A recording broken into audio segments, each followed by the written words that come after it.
Joining us for our last segment is Seth Abramson. He's the author of Proof of Collusion, How Trump Betrayed America. Welcome, Seth.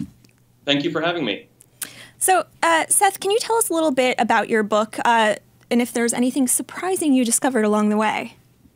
Well, so what Proof of Collusion is a compilation of hundreds of major media investigative reports from around the world and from the last few decades. And what's so interesting is how much of the evidence of collusion is in plain sight. What I often say to people is that when you read Proof of Collusion, if you think of yourself as a juror deciding the collusion question, you feel like you've had your hair blown back by the volume of the evidence, frankly, that we already have.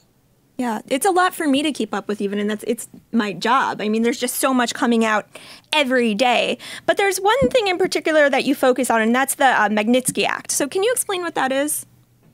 Sure. So the theory of the case that is presented in Proof of Collusion is that there was a money for sanctions relief quid pro quo, essentially that Donald Trump's Russia policy, which was historically pro-Kremlin, worth trillions of dollars to the Kremlin and with no benefit whatsoever to the United States, was bought and paid for. And so the Magnitsky Act is part of the sanctions that Vladimir Putin wanted removed, his top issue in 2014, 2015, and 2016. And these secret deals, two of them, that we know Donald Trump was negotiating with the Kremlin through his agents during the 2016 presidential campaign, was part of that quid pro quo for unilaterally removing Russia sanctions, again, with no benefit to the United States whatsoever.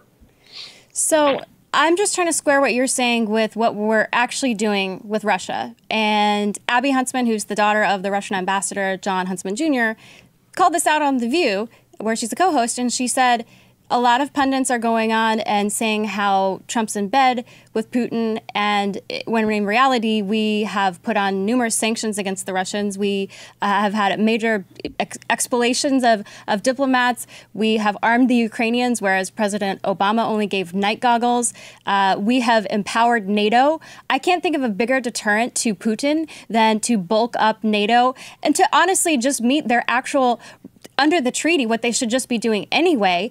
And Putin hates that. He also hates the fact that we are opening new markets for drilling, which makes the Europeans less dependent on the Russians for oil. So how do you square what you're saying with what I see? It's almost like we're in different realities.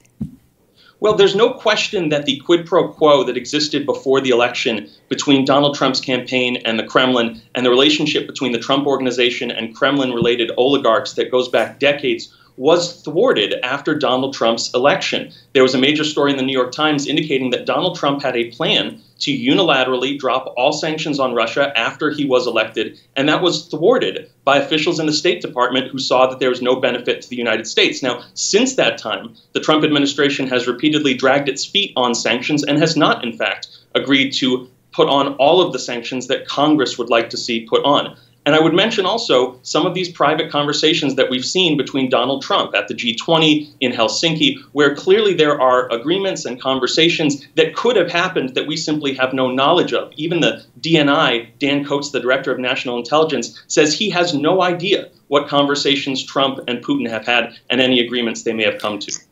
I think when Mueller began his investigation, a lot of people on both the left and right were saying maybe some of Trump's associates had something to do with collusion, but, you know, Trump probably had no idea what was going on. It seems like that has changed recently. Are you feeling that? Well, what I would say is that this is the most complex, far-ranging federal criminal investigation of our lifetimes. You would normally expect a complex investigation of this sort to maybe take 7 or 8 years. So in fact, Robert Mueller is moving incredibly quickly to bring indictments against those who are lower level and frankly some upper level individuals within the Trump campaign, hoping to get information from them, as is standard in federal investigations, against those higher up in the hierarchy. Now that we're looking at Roger Stone, Jerome Corsi, Donald Trump, Paul Erickson, and others possibly being within 30 days of getting indicted, I do think that there's been a shift. People are seeing how successful this investigation has been, how many historic number of indictments. I mean, if you go back and compare it to other special counsel investigations, this is the most successful and efficient federal criminal investigation of the White House in the last 30 years. Well, Seth, but aren't these indictments for behavior that occurred before or after the campaign, i.e. like Paul Manafort? He did all manner of sketchy things before taking office that were the campaign, before completely unrelated to the campaign. And a lot of the indictments have to do with reports of lying, alleged lying to officials after the campaign. So it seems to me that there's a lot of trying to put the blame on things, specifically blame on the president, when a lot of these actions don't have anything to do with the president himself.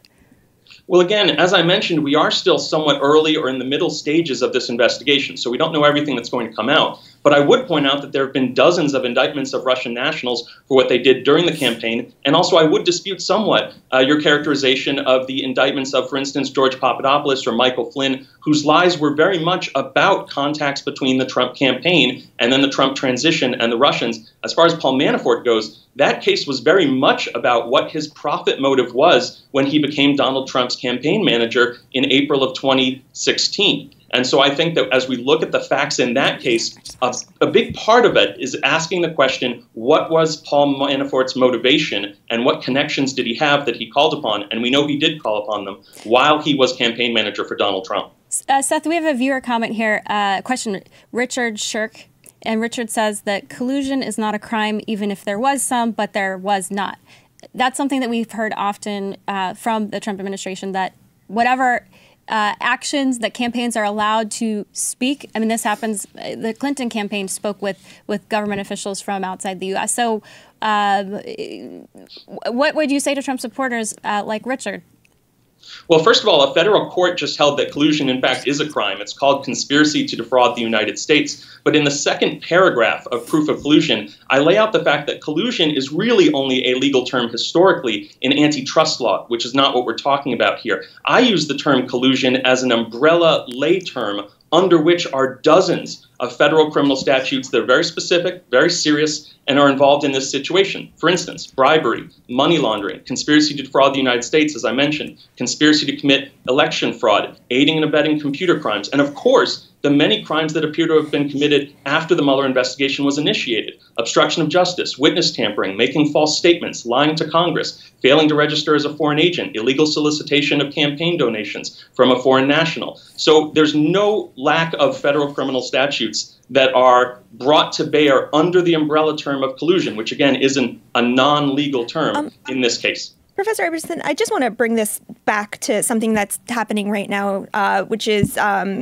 what is happening with the murder of Jamal Khashoggi and Saudi Arabia, because the Magnitsky Act really started under similar circumstances. Someone in Russia was, mistreated, and then Obama put this act, which was a lot of sanctions, as a repercussion of that.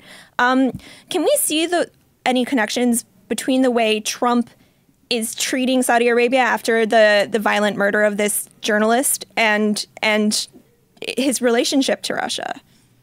Well, let me clarify and say that the Magnitsky Act sanctions are only a small piece of the sanctions picture. In fact, the sanctions that are costing the Russians trillions in lost oil revenues are the sanctions that were put on after Vladimir Putin's illegal 2014 annexation of Crimea. So that's what mostly the sanctions focused on in proof of collusion are, those sanctions.